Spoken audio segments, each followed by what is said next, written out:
Welcome to a new episode of Builder Nation. Today we will meet Veo Technologies, a company that is making sports technology accessible to athletes and teams at all levels.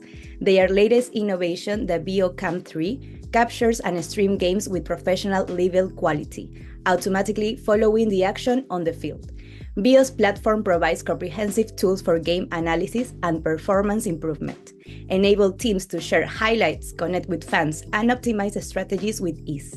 This exciting tech company is empowering the future of sports through advanced user-friendly solutions.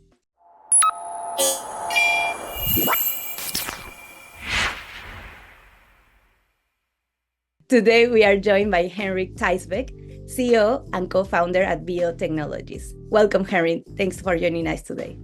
Thank you so much for having me on.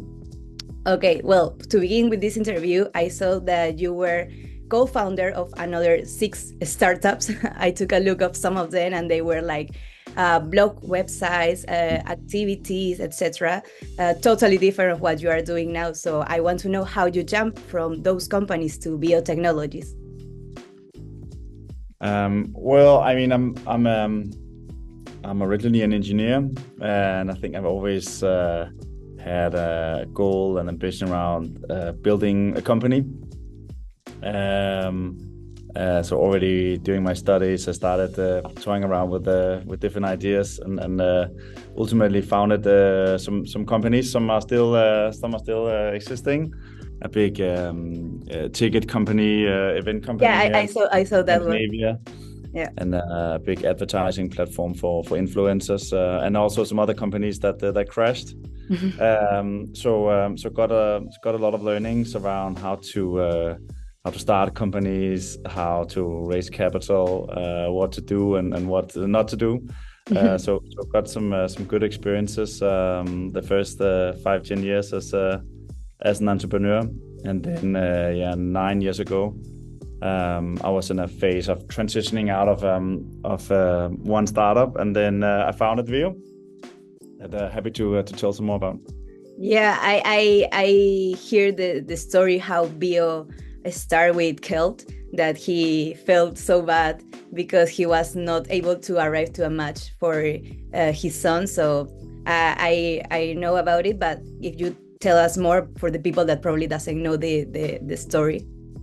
Yeah, that's true. So I met my co-founder, and he just came too late to his son's first football game, and where he scores a goal, and was sad to miss his first goal.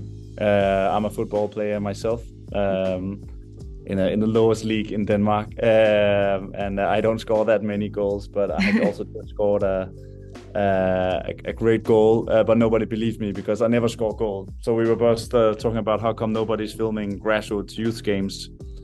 How come you can turn on the TV and watch Man United, but you can't watch your own son's game?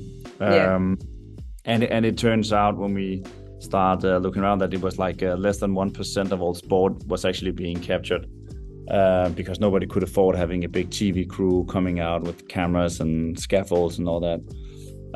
So the mission from the beginning has been to make it possible for every team to use video to capture their games, to use video to analyze it, to share those amazing goals, tackles, or everything that is enabled by video. So we set out 9 years ago to start fulfilling that promise. Yeah, I think it's really helpful also, as you said, for the amateur teams that, of course, they don't have like all the money or the resources to buy many stuff to record their matches or to stream. I don't know. I think that Veo Cam is really helpful for them. Now I want to know what the development of this Veo Cam 3. What inspired this development and how it differed from the previous models, because I also watched the interview that from some years ago that where you and Kelt said that at the beginning it took like 24 hours to process and see the match you record, and now you just have to wait like less than 30 seconds, which sounds really crazy. Yeah, so we've had different models of our camera, where in the beginning was a 3D printed camera that we sent out to the first beta customers. And the turnaround time back then was 48 hours. It went down to 24 hours. And then we launched our Veo Cam 2 that could then do real-time processing, live streaming. But we also had a lot of other improvements that we wanted to include in the camera. So we wanted to enable 5G. We had a lot of advancement on the audio. We wanted to improve better audio and also optimize the visual quality, and also make it more robust in all the environments that we are recording. So I mean, we're from Denmark, where it's rainy and snowy. So the camera have to resist that too. But it also has to, to work in in Texas in the summer, where it becomes really, really hot. So there's a lot of you can say extreme temperatures that we want to make sure that it can handle. So a lot of improvements drove the development of Veo Cam 3. So just a lot of optimization and general improvements to the camera. Yeah, and something that really caught my attention when I was checking the Veo Cam 3 is that it's able to recognize each player by its shirt number, and then it can generate individual highlights, statistics, etc. Can you tell us more about it, and how is that possible? Yeah, so the first promise we're giving to our customers that we make it easy to capture the games. So the Veo Cam is a portable camera that you place on a tripod, you bring to any game. And with that, we're working with around 100,000 teams around the world in more than 100 countries. We're filming around 2 million games this year. Wow. Across the world. So we are one of the biggest video production companies in the world, filming youth and grassroots sports. So you can say the first thing we do is that we help teams film the games. The second thing we do is then we help the coach break down the game and analyze the game. And we do that by, so the video production we do from the camera is using AI. So it's trained seeing, 100,000 of games. So we can then automatically zoom and pan and follow the ball. And then we actually just continue the AI work in not only understanding how to follow the ball, you can say, but actually also understanding the game. So we can now break it down into different set pieces: goals, corner kicks, free kicks, throw-ins. And we can also start doing a lot of team statistics, analyzing how many passes, pass strings. We can show shot maps, so where on the field have the shots have actually been taken. So a lot of analysis we've then been doing over time that we can then also help the coach with. And then lastly, we then launched this year individual player stats, where we can then, using the shirt number, detect the player. So we can actually break down and say, okay, now I want to see shirt number 17 and see the actions where that player is close to the ball. So really trying to continue the AI research into also helping the coach break down the game and analyze it, because ultimately that's what it's all about. That's what the coach is there for. It is to win more games. It is not to buy video cameras. So if we can actually help the coach with all these insights, because our audience is not the professional teams. They have all the money in the world. They have an army of analysts and researchers and all that, but it is the level below.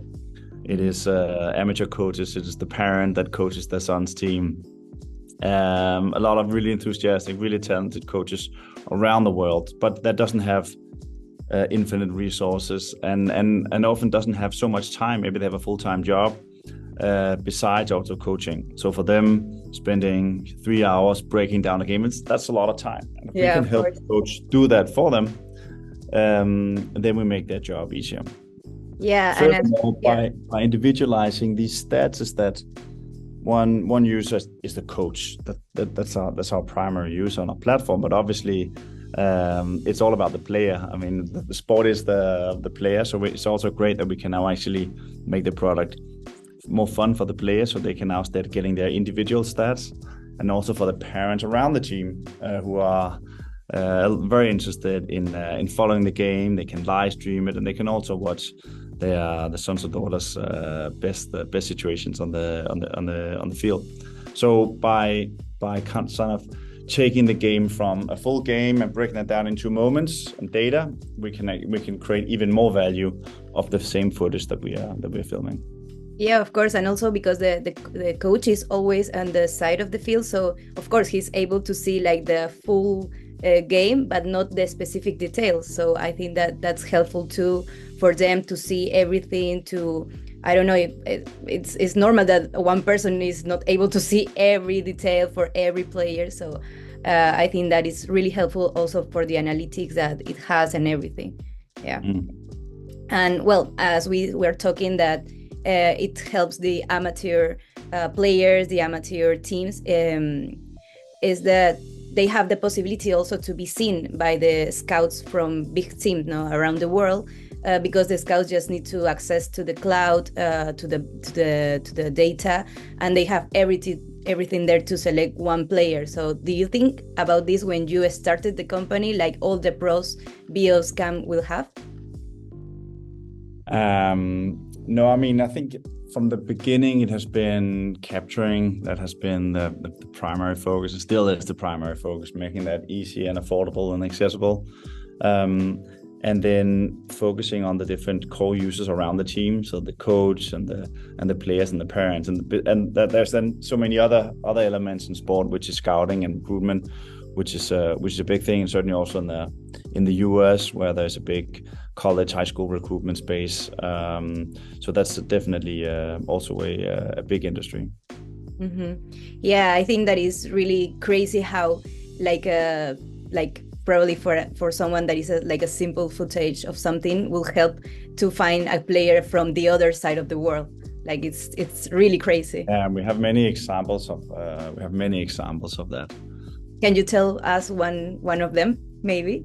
No, I mean, we see so many great stories where people are, scouted from a youth team in Italy, and then they come to a trial practice, in the Premier League. We see so many great stories across the world. So it's both locally within the countries, but also across borders, where players get a lot more exposure, and also helping the clubs get access to better talent. And then there's everything that's in the US college recruitment scene, where a lot of it is video based, where players are sharing a video resume in the hope to get scouted and recruited to colleges. So there are countless of examples of that. Yeah, that's crazy, and I think it's, as I said, it's really helpful for them too, because it's easy now with the social media and everything. They can just upload their reel on their social media and be able to be scouted or selected for a team that is from the other side of the world. Like, it's really crazy and helpful. So what we do is that we actually also on the side, we also sometimes surface some of the best goals that we see. We also surface them on our own social medias. We actually did an award for the best. I saw that you had the awards. The Puskas Awards, we call it, People's Puskas. And what's super interesting is that some of those goals, which are amazing, they get as many views on Instagram, TikTok than a goal scored by Messi or Ronaldo, right? So it's not always about the player. It's just about, this amazing goal was scored and people love to watch it. So that's really promising for the grassroots community, that, awesome goals are scored around the world. And it's just great content, whoever scored the goal. Yeah, I think it's amazing.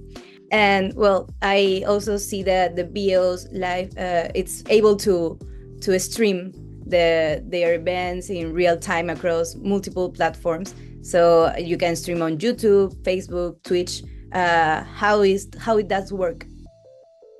So the camera, there's a GPU inside the camera that does all the processing, and there's a built-in 5G LTE modem in the camera. So that rendered film we can then stream out. Then we have our own streaming platform, Veo Live, where you can control your audience and you can stream to that. You can do score overlays, but you can also choose another endpoint. That could be YouTube or Twitch, and other endpoints as you mentioned. So, but by that way, you can actually now start broadcasting your game to all audiences around the club. which is super exciting and also super challenging, because we can ensure that the processing works and the platform works, but obviously we cannot ensure whether there's enough 5G coverage somewhere in Peru or in a state in the US. So we can't control kind of the 5G coverage. So we are a bit in the hands of the local infrastructure sometimes. But if you have a decent 5G connection, we can live stream thousands and thousands of events, which is awesome. It's amazing because as we were talking at the beginning, like parents usually are not there to see the match.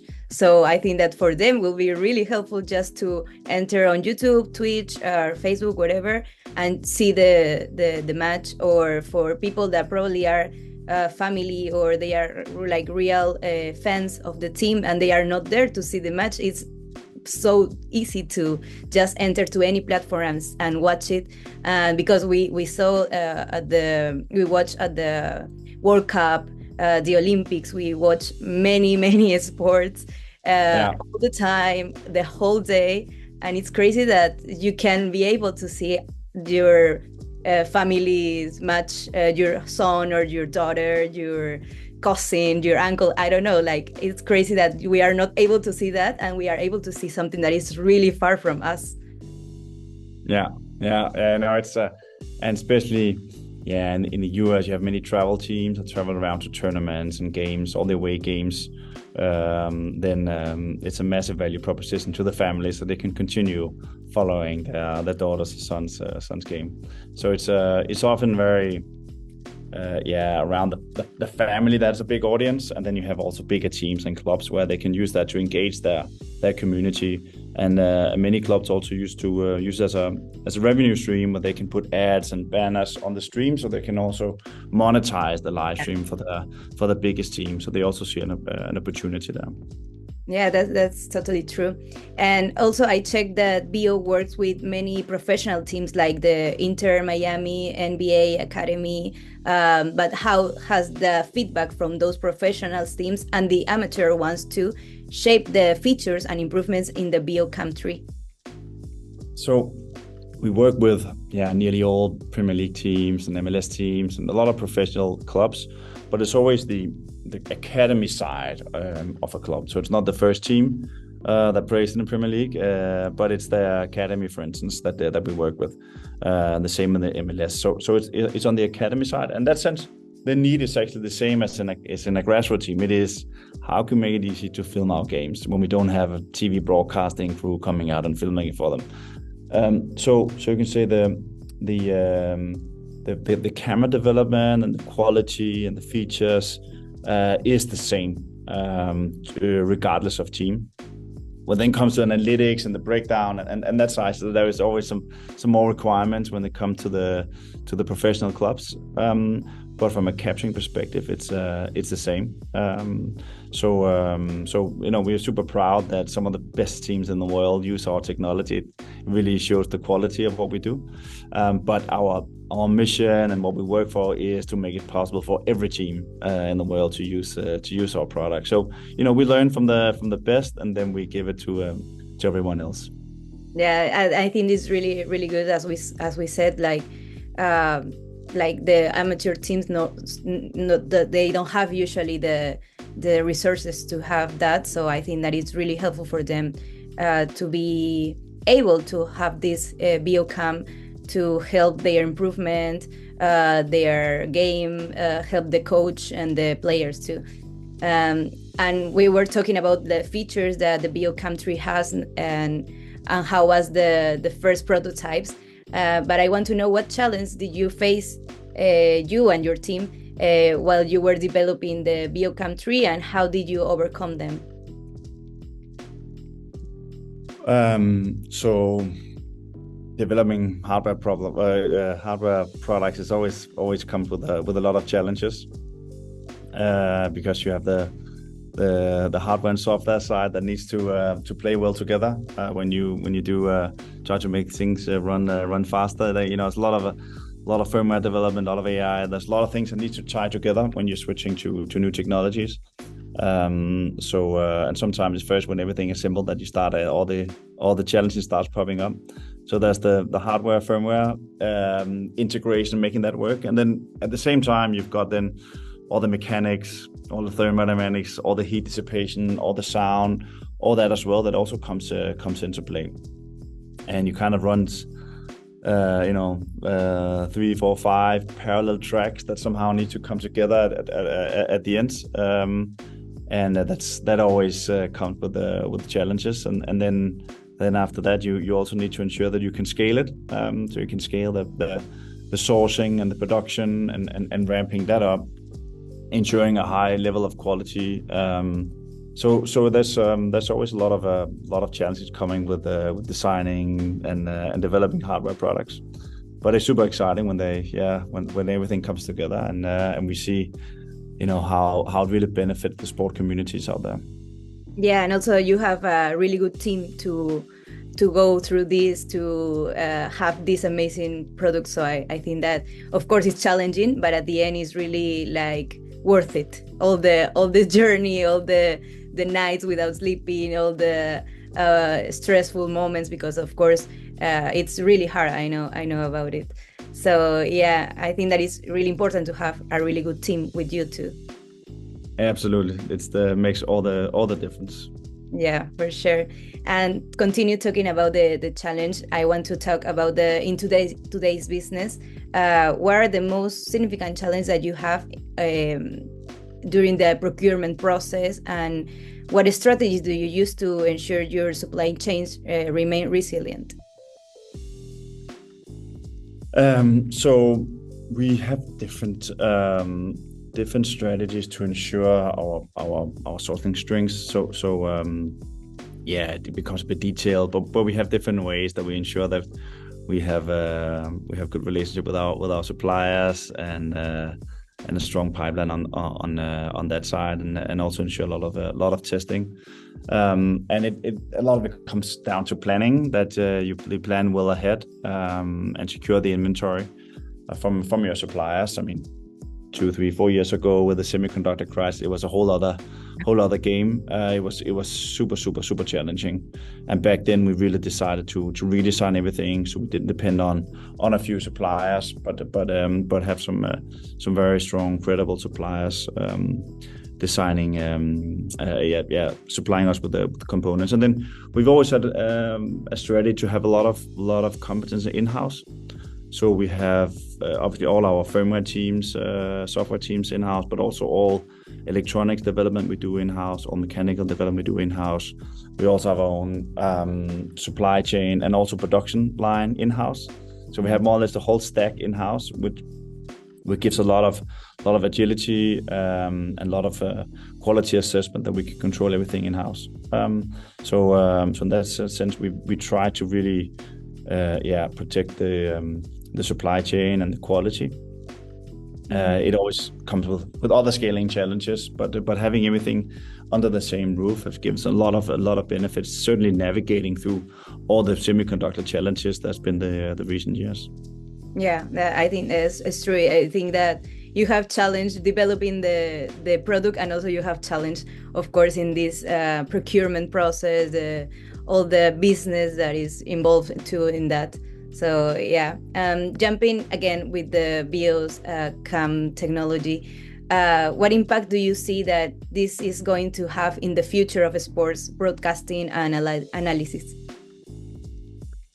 No, I mean, access to video in the world of sports means so much for player development, because for players, when you can use video, it's young people, it's kids, right? When you can, as a coach, you can stand screaming on the sideline, but when you can actually show people on video what they were doing right and what they were doing wrong, it has a tremendous impact. And video for player development has been used, for many years for the pro teams, and now we're helping dribbling that down to all the youth teams and the academy teams. And I think the more video we get into the sport, the better talent, the more we can also democratize coaching, in the sense that it shouldn't only be the richest clubs that can afford using video, but now as many teams as possible. So I think it's going to lift the sport in general, the more technology we get into the game.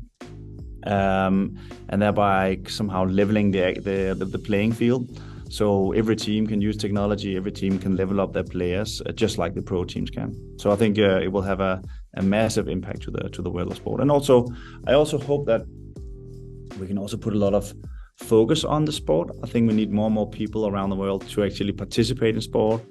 We see a worrying trend that kids spend more and more time on screens. We see more and more obesity. So we need to get kids away from screens, and obviously get them now playing football or basketball or rugby, whatever they want to play. That's just that's really healthy for our kids and our communities.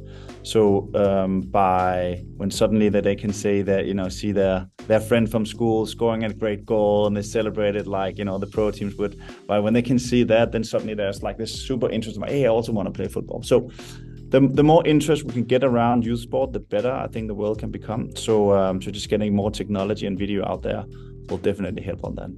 Yeah, it's true, because of course the time's changing, and more now most of the kids are in front of a computer or a mobile phone, and and if they are able to see more the sports or the matches and everything, probably they will feel motivated to do it too. So I think that it's important, and I think that Veo Technologies and Veo Cam too is going to help with this. I'm sure about it. And to finish with this interview, what do you think is your number one advice for all the entrepreneurs that are starting their this journey with their new company, and what do you think is the most important to know for them?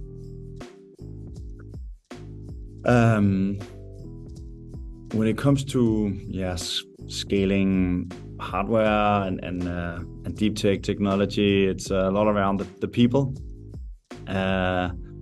Having people that have been through a scaling journey and seen the challenges that brings, just brings a lot of better planning in foreseeing some of all the challenges that can happen.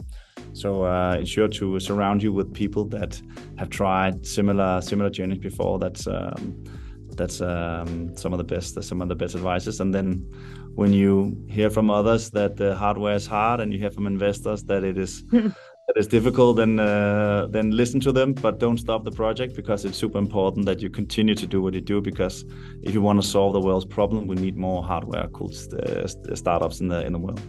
Yeah, it's true, because you can take many years, but the most important is that you don't stop. If you really have this on you that motivates you to do, you want to make a change, you want to create something, that just don't stop. Keep going until you make it. Exactly. Yeah. Well, thanks, Henrik, for being here. You're welcome. And share all your valuable insights with us. It was really cool to hear you and to hear your ideas, to learn from you. Where we can find you and Veo Technologies, any social media or website? We're on veo.co and on Instagram. Yeah, all social medias. So go follow us there. Okay, perfect. And for everybody that is watching, be sure to visit our website, buildernation.io. You can also connect with us on LinkedIn by following Builder Nation for the latest updates and exclusive content. Thanks for being part of this amazing community. We will see you in the next episode, and a special thanks again to Henrik for joining us today.